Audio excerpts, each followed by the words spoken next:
कृष्णेश्वर महादेव, 12वां ज्योतिर्लिंग के साथ ज्योतिर्लिंग है कृष्णेश्वर महादेव, जो हमारे हृदय में निवास करता है। कितना सुंदर कहा है स्कंद पुराण में कृष्णेश्वर बाबा के लिए, बिरुल के लिए वर्णन किया गया। जिस परिवार में, जिस परिवार के अंतर्गत मान लो कोई ना कोई एक बहुत बड़ा दुख आकर टिक गया हो और वो दुख हट ना रहा हो, तो कृष्णेश्वर महादेव का स्मरण कर कर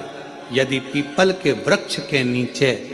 बस केवल हृदय से कृष्णेश्वर का जप कर कर, कृष्णेश्वर नाम का उच्चारण कर कर एक 4 बत्ती का दीपक यदि पीपल के वृक्ष के नीचे प्रज्वलित कर दिया जाए प्रदोष के दिन, तो वो भारी से भारी दुख भी केवल 7 दिन के अंदर कट जाएगा। 12 ज्योतिर्लिंग में से एक, किसी भी स्थान पर कभी भी कहीं पर भी यदि शरीर में, हाथ में कंपन हो रहा है, पांव चलते नहीं बन रहा है, शरीर हाफ ज्यादा भरा रही है, खूब ज्यादा शरीर चल नहीं पाता, थोड़ी थोड़ी देर में हापड़ी भरा जाती है, हाँप भरा जाती है, या पीछे से रीढ़ की हड्डी दुखना प्रारंभ हो जाती है, तो उसके लिए सरसों के फूल 108, काय के फूल, सरसों जानते हो सब लोग, सरसों के फूल 108 भगवान शंकर के मंदिर में कृष्णेश्वर महादेव का नाम लेकर 108 सरसों के फूल एक एक कर कर कृष्णेश्वर बाबा को समर्पित कर दो। उसी फूल को उठाकर नंदी जो मंदिर में है उसका पीठ का ऊपर का एक भाग होगा, नंदी के पीठ पर अग्र भाग ऊपर का होता है, उस भाग को वो 108 सरसों के फूल छुआ दो और उसको लेकर घर पर जाओ, उसको सूखने डाल दो।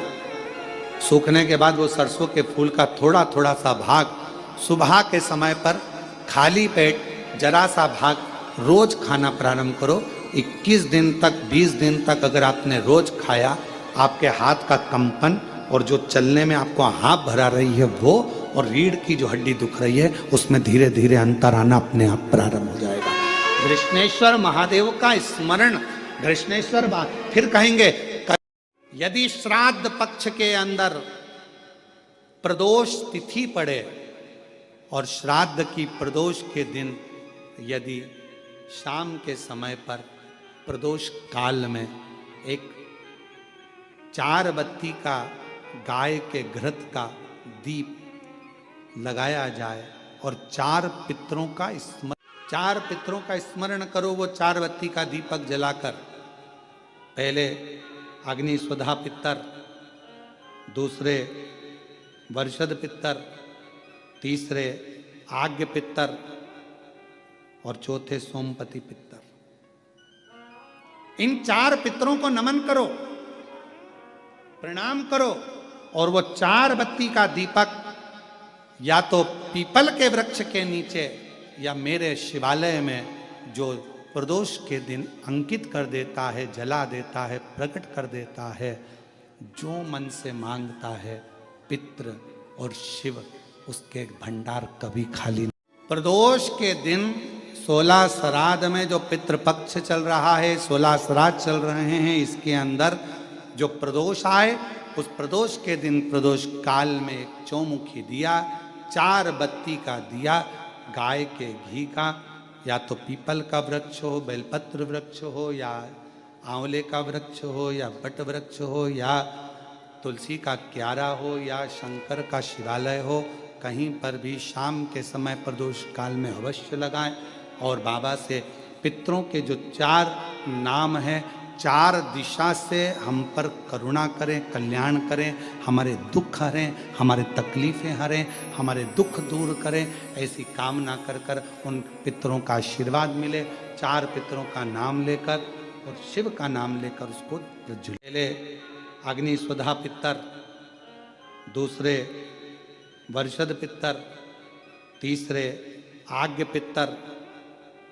और चौथे सोमपति पितर। कोई एग्जाम दे रहे हैं, कंपटीशन एग्जाम में बैठ रहे हैं, सर्विस के लिए जा रहे हैं, नौकरी के लिए जा रहे हैं, नौकरी नहीं लग रही है, हम कहेंगे लाल पुष्प की पत्तियों को